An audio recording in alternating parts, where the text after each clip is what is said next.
Hello, everyone. Welcome back to another episode of the Future of Golf podcast. This is the podcast where we interview the brightest founders in the game of golf every single week.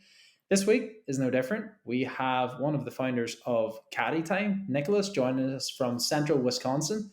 Nicholas, you mentioned the weather's not been too bad around your parts. How has life been since the PGA show? I think it's been crazy, steady, busy, which is what we like to do and like to see after the show. Definitely nice to get down there, see some of our partners in person. I know we were lock, stock, and steady the whole time we were down there. Got a little fun in, though, with a couple rounds of golf. That's always nice. Played pretty well considering normally you got to kick off a little bit of rust during the winter, but yeah, it's been fun. Winter's been surprisingly mild in Wisconsin, so we'll take that when we can get it. And then, yeah, we're just looking forward to the spring and summer and keep cruising right along as far as caddy time and golf in general, right? Love it. Love it. And I know we were meant to get a round of golf in, Nicholas, when we were down there in Florida. And you were also saying that obviously lining up a caddy was kind of part of it as well. hmm I'm it's a shame I missed that because funny enough, I've only played a round with a caddy on a couple of occasions, and hmm obviously both of us being in the caddy business, we're going to be biased here, but it really does add something. And it's the personality of the person as well you bring, right? hmm It's always a lot of fun. Yeah, Did you get out for a round of golf with the caddies as well while you were down we there? we did. Yeah, we were able to utilize one of our caddy time caddies for one of the rounds that I did play with. We were able to play with Wisconsin Golf Addict, which is one of our partners. They're another blogger as well, but also they do a lot of course reviews and product reviews. So they love the product. We got one of our studs out there that day, so he showed off and did a good job for us. And yeah, you would know better than most that caddies are a huge asset to any round. Definitely makes you just amp up your playing ability usually, and if not, you're just having a nice, relaxing, comfortable round, and he or she will make it that much more comfortable. So make it more enjoyable, and that's what golf should be all about. So yeah, Yeah. that's kind of our goal as Caddy Time. We're the Uber of golf caddies, so we're trying to make what is an old style of the game into the new modern era. So that's where we incorporate that into any round and make it that much easier than it's ever been. And you can do it almost anywhere in the world through our app. As of July, we actually had one loop in every time zone. So that was very cool. A little benchmark that we were thinking would happen as soon as it did. We launched in September of 2021, and it was definitely a nice little icing on the cake to roll out this past year. So a lot of fun so far. Yeah, that's a great benchmark. And obviously everyone I've spoke to in the caddying industry in particular has always quite an interesting story into how they got into it. So I'm curious, hmm like going way back, maybe before caddy time started, how did you get into the game? Like was it through caddying or was it through other means?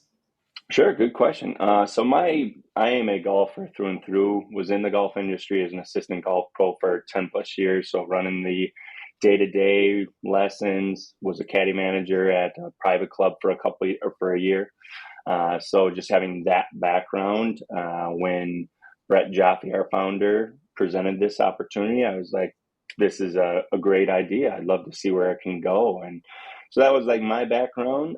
Both our other founders, David Ryder and Brett Jaffe, were able to utilize a caddy a couple of years ago at Stream Song in Florida, if you've heard of it. So that was kind of their first brainchild of where can we get this and how can we make this more readily available for anybody? Because anybody that's ever had a caddy will always say it's a great experience and it adds so much to the round of golf. So it's like, why can't we do this every day? So it brings that normal casual round into the first class flying, as they say, and amps up that round. So it's a cool experience that anybody should take advantage of if they can.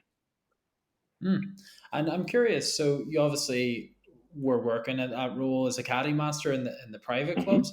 Um, how did you level up to that role? Was it experience from being a caddy yourself, or was it the assistant pro route that then took you into caddy operation? It was a little bit of both. So I had done a little bit of caddying on the side. I'm sure at this point you've heard of Sand Valley.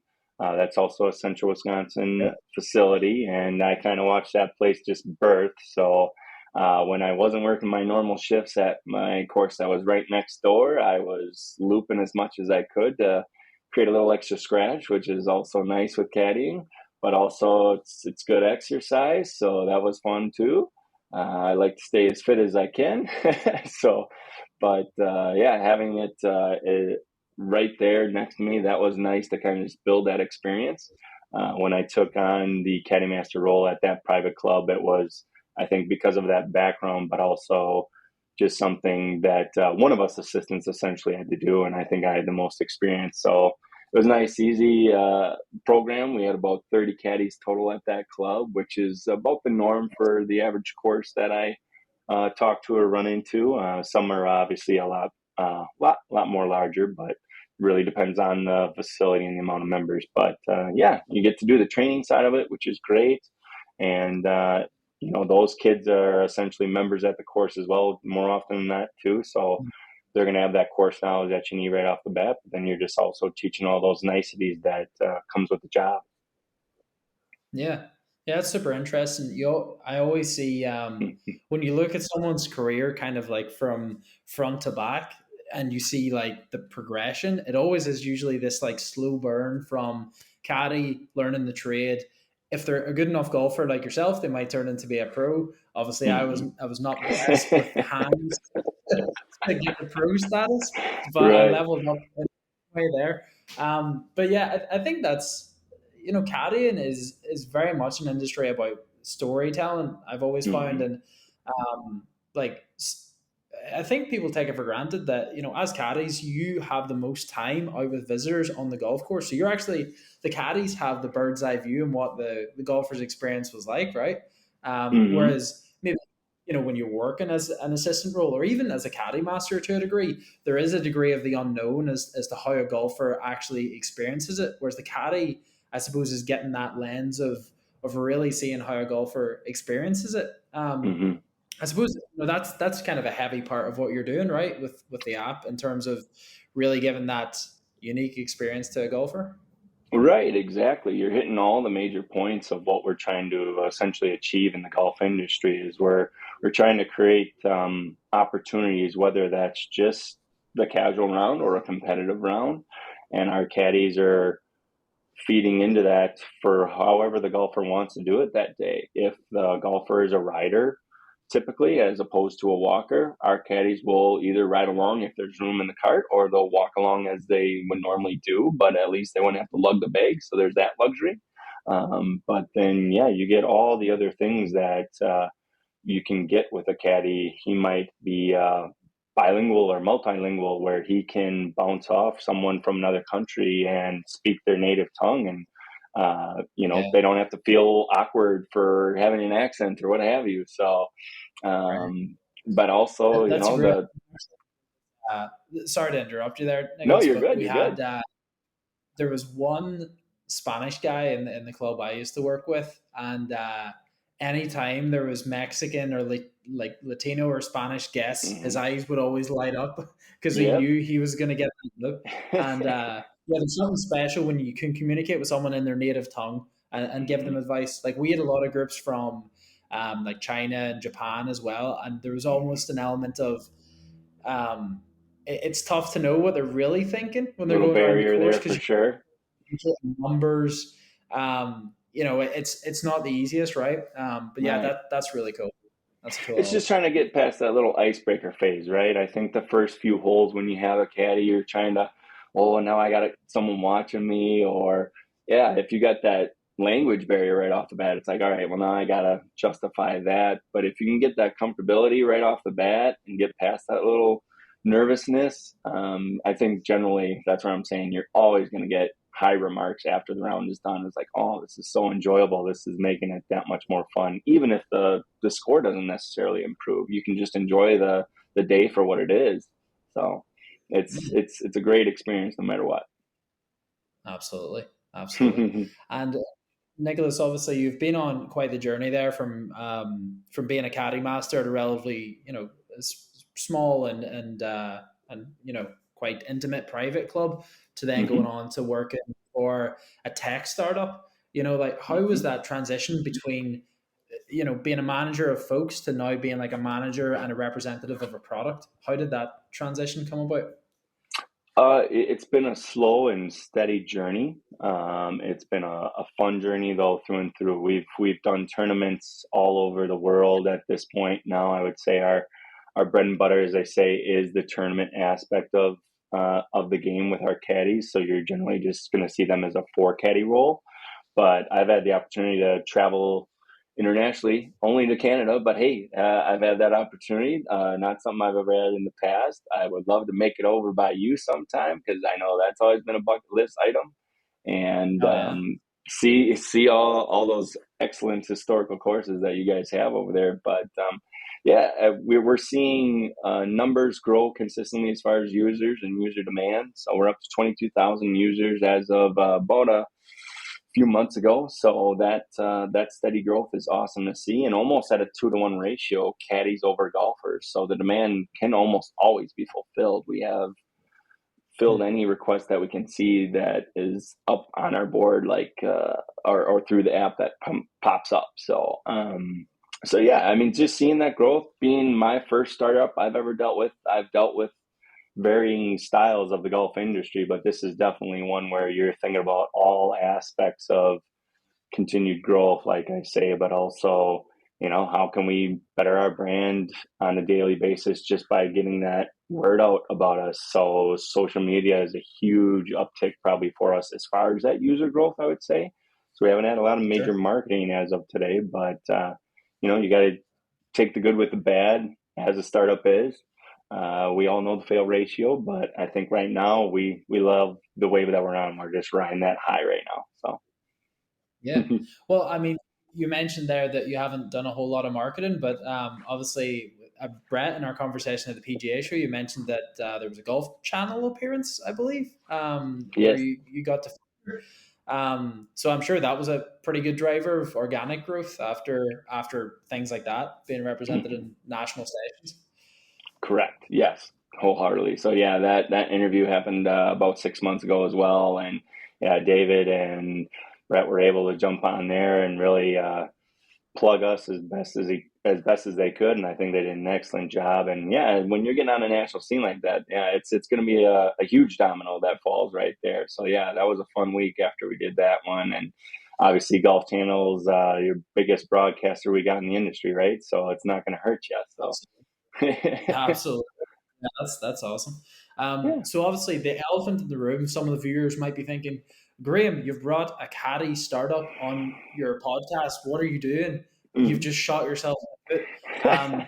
Maybe yeah, let's play a bit of back and forward here, actually, and let's explain the differences between maybe what I'm doing and what a caddy time is. Sure. So obviously, for our system, and we discussed this in the PGA show, we're very much focused on like bigger resort courses, bigger private clubs who have a sizable existing caddy program, and our goal is to make that more efficient with our software. Whereas you're targeting a little bit of a different market, Nicholas, right? Exactly. You spelled it out perfectly. We're targeting that caddy pool that any club can use, whether that is still a private club that has an existing program, or it's the 90 to 95 percenters of courses that don't have a caddy program at all, but you have enough courses in the area and assistant pros, outside services, pre-existing caddies that are already at your region, and you're just pulling that all together just like Uber does with their drivers, and you have that caddy usage available today, and that's what's awesome about it. So yeah, we're on different spectrums for sure, but I think our goal is still the same end goal, where we're just trying to grow that game, make the product that much better for those courses that are utilizing us. And there's no stepping on toes at all that I can see. It's only a good back and forth that we can utilize between our two uh, businesses. Mm. And it's interesting for yourself as well because with an element of your app, there's that two sided marketplace, right? So you've got Mhm. the golfers who are the purchasers of the service, and then the caddies who are like the Uber drivers, right? So they're Mm-hmm. covering the shifts. Yep. I'm curious, like, what was your and maybe this was kind of like Brett's philosophies, but I'm sure you were quite heavily involved as well. What Mm-hmm. was your philosophies as far as igniting the flame in that two sided marketplace, right? Because in theory, one doesn't work without the other. It's Hmm. like the chicken and the egg. You need the caddies, but you also need the golfers for the demand. So maybe take me back to like the first few months whenever you were starting to get early adopters and how things kind of took off from there.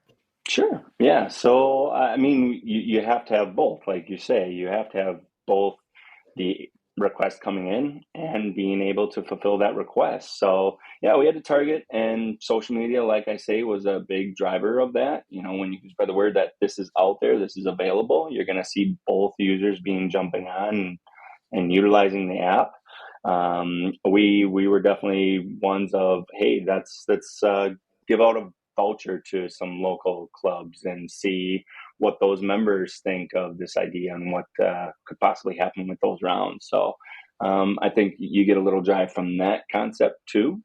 But then a lot of it was truly word of mouth. So you're seeing growth happening from essentially the southern states upwards into Canada. And I think being at the PGA show and dealing with all of those regions and all of those courses that are represented during that show and that week, that was our biggest driver for making those users both sides grow. And golf courses have the benefit of is if they adopt the program, they get a kickback as well, which is a nice little extra revenue stream for them as well. And that's where the ones that are jumping on board, they see the ball rolling and they say, why not? It's not going to hurt us. Let's make it happen. So Yeah. Yeah, that's an interesting philosophy because you always wonder with any two-sided marketplace where the emphasis was put, and I think mhm. your specific situation is interesting because you've got the golfer, the caddy, but you've also got an intermediary, which is the golf Mhm. club, which is Mhm. slightly different than most two-sided marketplaces because usually there's just a transaction between two parties, and there's not Right. necessarily like another company in between, and then you're Right. obviously the independent provider as well. So much respect for taking on that challenge because it's difficult, right. But you Yeah. seem to have nailed it. I always say it's a three-headed snake. You can't have necessarily the opportunity to caddy happen without pleasing that golf club first, making sure that they even want the situation to happen there. So yeah, it's a day-to-day ongoing test, but for the most part, like I say, the courses get it, they understand, and they see where the growth can happen with both just the game, but also themselves. So yeah, it's good for everybody. Absolutely. And Nick, you obviously touched on there that through being part of the Caddy Time team, you've been able to travel and visit different venues, and obviously PGA show most years. Has there been any specific highlight on your journey that has been most notable so far? Oh man. Hold it Anytime here. I get to travel, I would say is good for me. So we had an event last year up in Toronto area for Club Length, which is a managed golf management company. They have about 30 courses, I believe. Don't don't quote me, but that's I believe what the number is. And so we had one big member event for them where literally we utilized that four caddy route, and I think it just went off swimmingly. We were at Glen Abbey Golf Course, which you might be familiar, was a big RBC heritage. I believe Tiger had his huge shot from the bunker on 18, that if you remember. So just I do having remember. that history and knowing what happened there, that's cool. When you get that extra, like I say, icing on the cake, that amplifies any type of experience right there. So yeah, I think that would be the highlight for sure so far. But sky's the limit on something like this. Like I say, maybe I get the chance to travel on over to the UK and get to see you guys soon. That'd be really cool. Otherwise, anywhere in the world, I think I would jump on board with it. But yeah, I think just continuing to see the growth that it's had so far, it's been fun. I can't complain at all. It's definitely a family friendly schedule and family friendly outlet for me. So yeah, I still get to stay at home, do my daddy daycare duties, and but also get to do that type of stuff, the type of golf that I love to do, and be around the industry in the capacity that is truly fun and exciting to be around. Hmm. Yeah, that's so cool to hear. And I think, I speak to obviously everyone in this podcast has forged a career in the game of golf in some way. Hmm. I've listened to a lot of podcasts. I would listen to like more business minded podcasts, and Hmm. all the founders that are in the interviews have a degree of passion that like just your normal employee might not necessarily have. Hmm. And it's not the case that everyone has to be passionate about their work, because people might have passions outside of that. Like Hmm. perhaps they just play golf for fun and that's their passion, Right. and work is just a means to an end. But um, it seems like golf is a genuine passion for you. Going back to your origin story there, you said you were kind of a golfer from heart. So, Hmm. um, how does it feel to you to have a career in the industry? Do you feel like it's tarnished your passion, or do you think it's only amplified it? I think it's only amplified. I think the golf industry and any industry in that aspect, you have to find your niche. You have to find that journey, and that's the whole point of it, is to have that journey. I think someone that just commits to something and goes through the day to day, that can be fun, that can end up working out.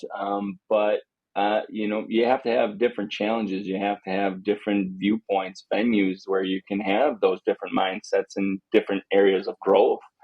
Just as a person or in your passion or in your hobbies. So that's where the golf industry opens a lot of doors in many ways. It doesn't even have to be golf related. I mean, you can run into business people, doctors, any type of industry and type of career path, and make truly great friendships and great new families essentially too. I mean, that's the beauty of the golf industry. But you can take that for what it is and go in a way that is fun, but also hopefully growth for yourself as a person as well.